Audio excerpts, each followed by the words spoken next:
Supercross storms into Atlanta with big consequences and an unexpected winner. We talked to him. Arena Cross is back, and it's a bar-slamming good time for some and tough going for others. Full Gas Enduro kicks off in South Carolina, and a familiar name took it all. But by how much? All that and more only on the Racer X Show.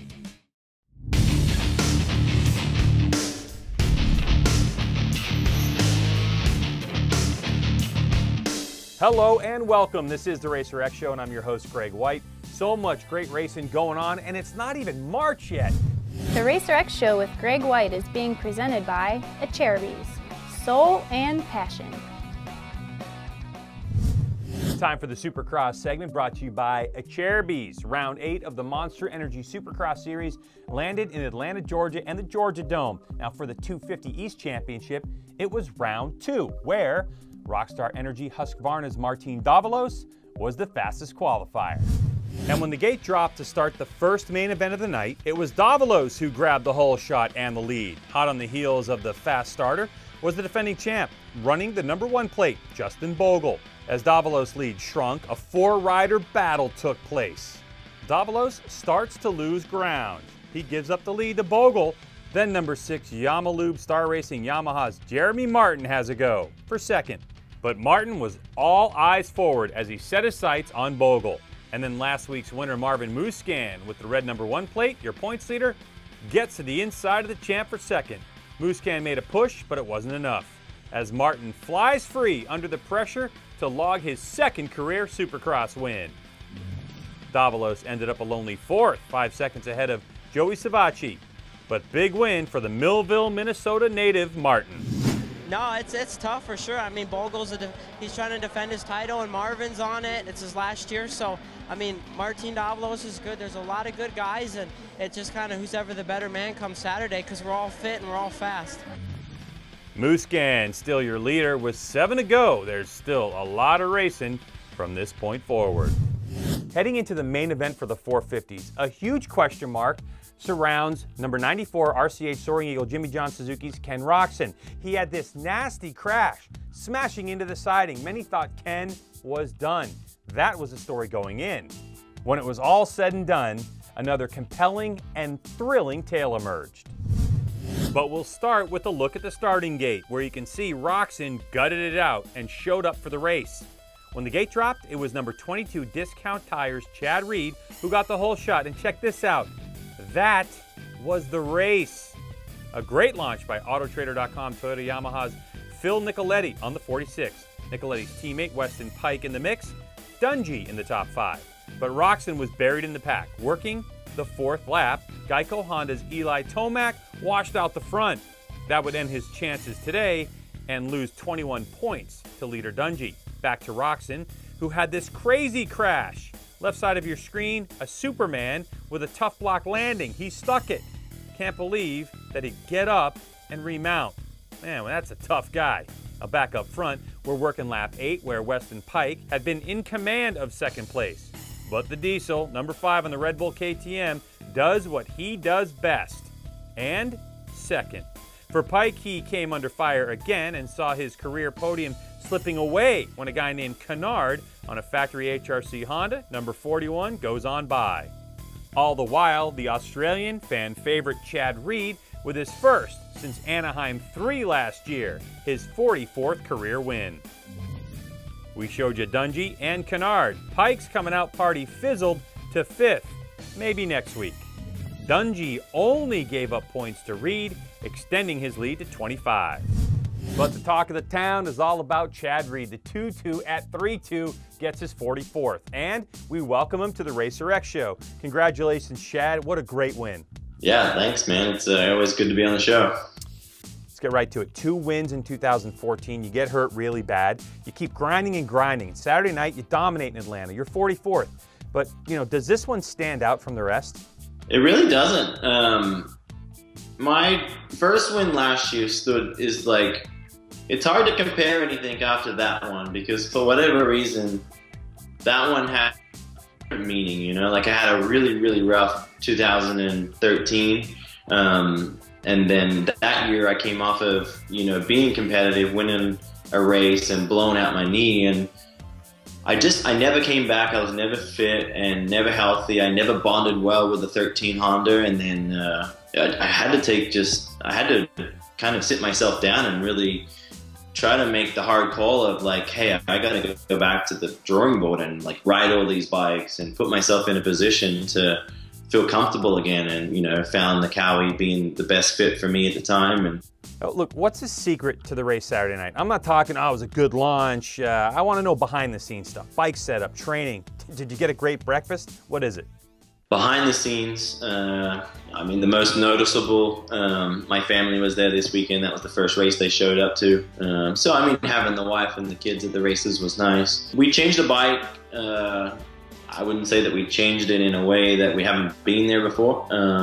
But I really struggled on the baseball fields this year. The tracks were developing in a different way. They were putting a lot of water down and making them very loose and soft. So the tracks were getting really, really tight, and I was struggling there. So we had to kind of change the geometry, change the wheelbase. And then this weekend was much more what I would call my normal feeling, my normal to how my tracks are in Florida. So we basically went back to a preseason motorcycle. So next week marks the halfway point of the season. 225 points up for grabs. You're down 64. The way Dungey's riding, he's going to be hard to catch. In your mind, is the championship still possible? Mathematically, yes, it's possible. I mean, I thought we were already past the halfway point, but that's funny that we're only halfway. And they always say whatever happened this half can happen to somebody else, right? But I would need that to happen to multiple people. But Dunge obviously has 25 on Trey, 30 on Kenny or something like that. So Dunge is gone. I believe this is his title to lose. It's a bummer. I mean, you always want to be in the title chase. It makes it fun doing that hard work during the week. But right now, it's just I've kind of tried to shift my focus to race wins. And my buddy RC is only 4 ahead of me right now on the all-time list, and I would really like to pass him. Well, Chad, thanks for joining us here on the Racer X Show. We certainly appreciate your time. Yeah, no worries, Greg. Good chat. You too. Cheers. Make sure to catch Supercross live on Fox Sports 2 this weekend, again from the Georgia Dome. Can Reedy do it again? Find out beginning at 7 p.m. East. And hashtag Who's Next on all of your social media stuff. Now to round 6 of the 2015 Amsoil Arena Cross Series, featuring Ricky Carmichael's Road to Supercross and the inaugural visit to Amalie Arena on Saturday night, where Husqvarna Tylube Puff Racing's Kyle Regal relied on a pair of runner-up finishes to take the overall. When the race got underway, the Team Babbitt's Monster Energy Amsoil Kawasaki duo of Matt Gorky, number 36, and Chris Blos, number 63, came out of the first turn off the start side by side. But in the next rhythm section, he was thrown into an endo and boom! Another look shows Chris's right foot off the peg, throwing him into that endo, tumbles onto the tabletop. Ouch. In a text to me, he said he's okay. That handed the lead over to Gerke, with Matt never looking back. Kyle Regal would work his way up to second. On to main 2, where Gerke chose an inverted field, thanks to the help from fans. Blows absent following his get-off from the first race. Thermotech Yamaha's Robert Kanairi took advantage of a good start to grab the whole shot ahead of Babbitt's Online Suzuki's Corey Green. On lap 3, Hayes was hunting number 12, Team Slackaware Custom Power Sports KTM's Steve Magis, with number 4 Kyle Regal following. Once those two got around Magis, it was off to the front. Hayes caught Kanairi, and this happened. Side by side in the left sweeper. Hayes takes the point. Then a quick bobble later, and Regal gets by the 116 for second. But smooth sailing out front for the red number plate holder Jacob Hayes to take main win number 2.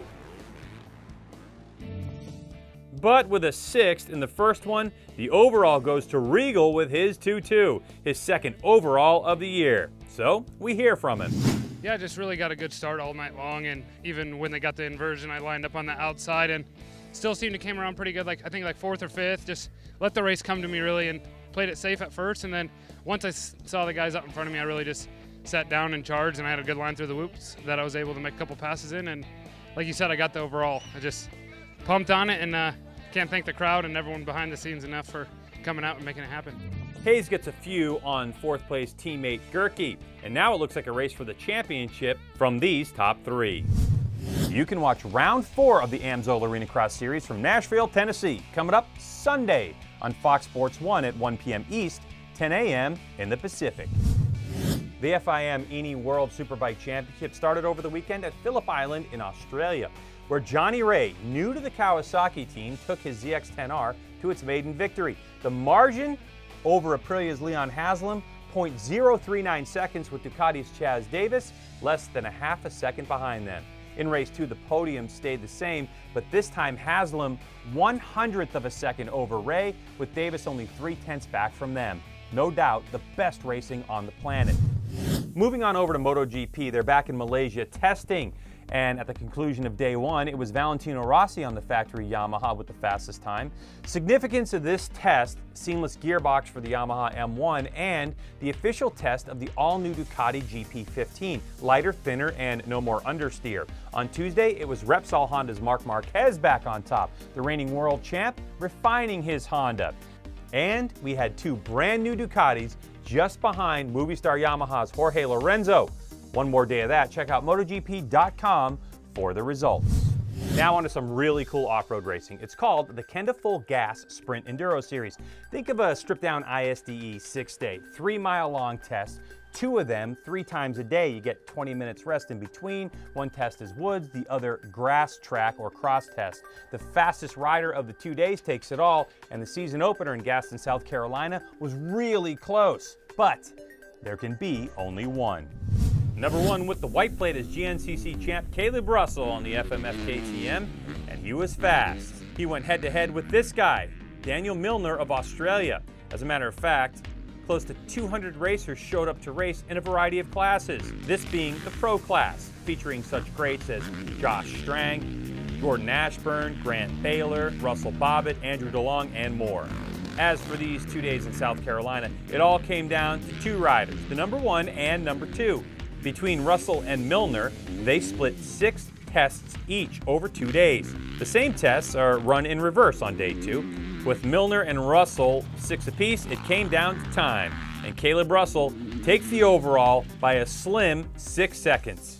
Milner's second go-around, and twice the bridesmaid. Your top 10. You can participate in the Kenda Full Gas Sprint Enduro. Visit fullgasenduro.com for more details. Now on to something called Motorama. Motorama is the largest all-indoor motorsports festival in the country. Every February, it takes place inside of the Pennsylvania Farm Show Arena, covering 1 million feet of exhibition space and filling the complex with everything from RC car racing to an auto show. There's also an indoor motocross race that's popular throughout the Northeast. And because Motorama's origins date back to 1978, it may very well be the granddaddy of all arena cross races. Motorama really does have it all: dirt bikes, go-karts, quarter midgets, hot rods, and even something they call robot conflict. But for our purposes, it was the arena cross racing that took center stage. To give you a sense of the event's history, every East Regional professional, from Mickey Kessler to Travis Pastrana, have raced the Motorama, be it on their Pee-wee mini-cycles or as a vet class contender. The arena cross portion fills up the 8,800-seat main arena for a full day and night of racing. The Motorama ran for its first time ever in 2015 without its founder, Armin Hostetter, a lifelong motorsports enthusiast who not only raced flat track and sprint cars, but also ran Trailways Speedway in Hanover, Pennsylvania. Mr. Hostetter passed away just a few weeks before this year's 37th annual event. He was 87 years old. Godspeed to the man who may lay claim to the invention of what is now known as arena cross. We want you to get out and watch some racing. Last week's Scramble Cross in Texas was rained out and rescheduled for this weekend. Askey Ranch. Arena Cross in Kansas City, Missouri. Get to the Sprint Center Friday and Saturday night. And Supercross stays in Atlanta at the Georgia Dome Saturday and Saturday night. Tickets are available. Go to supercrossonline.com for more information and check out all of this great racing. The Racer X Show with Greg White is being presented by Acerbis, Soul and Passion. Okay, that'll do it for us for now. Just in a couple weeks, Daytona. We'll have a special guest to tell us about his special Daytona trip. Until then, make sure you check out all of our social media stuff. Twitter and Instagram, it's The Racer X Show. On YouTube, it's The Racer X Show. Like us, follow us, spread the word if you feel like it and you like the show. Feel free to post the show around. We love it and appreciate it. You can follow me personally on Twitter. It's at Greg White. Well, for the fine crew here at The Racer X Show and Racer TV, I'm Greg, and remember, we are all racing all the time.